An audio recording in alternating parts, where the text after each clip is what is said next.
Do you really need to spend hours painting a miniature to make it look good? Or can you get it all done in a few minutes with Slapchop? Let's find out.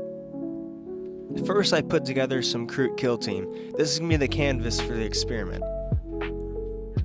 The secret to Slapchop is in the priming. Normally I just use a Zenithal highlight, but for Slapchop you're going to want to dry brush white over your miniature so that it hits the top parts, so that whenever you put translucent paint on it, it ends up looking like you did a bunch of highlighting, when in reality you didn't do a whole lot. For Slapchop, I didn't even use paint. I actually used ink. This makes sure that it's colorful, its first coat, and it's translucent enough to where you can see the highlights.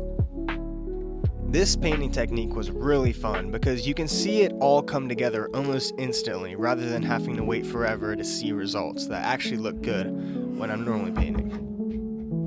Overall, the miniature, it almost looked like it came out of a comic book. It gave it a weird style and a pop that I think a lot of people would like, but also a lot of people would really dislike. But whether you like it or not, it was incredibly easy, and I can see myself doing an entire Kroot army like this, and it's not even going to take that long. And in one base coat, I was already done. And this was the finished product. Now it's time to move on to how I normally paint. After I finished the base coat, I moved on to highlights, which what I did was I took a color and I added white and just a little bit more every single time so that it gets lighter and lighter. And I started with mainly the front of objects and like the top, but eventually I get to the point where I'm painting just the tiniest little bit on the very top, and that's where the lightest part goes. This can give it a wonderful highlight that I think looks really good, but it does take a while, and it was tedious. And if I'm being honest, I don't think I could paint an entire army this way, let alone a horde army, kind of like the Kroot. After I finish up painting this model, it's time to move on to the bases, which are the same for both miniatures.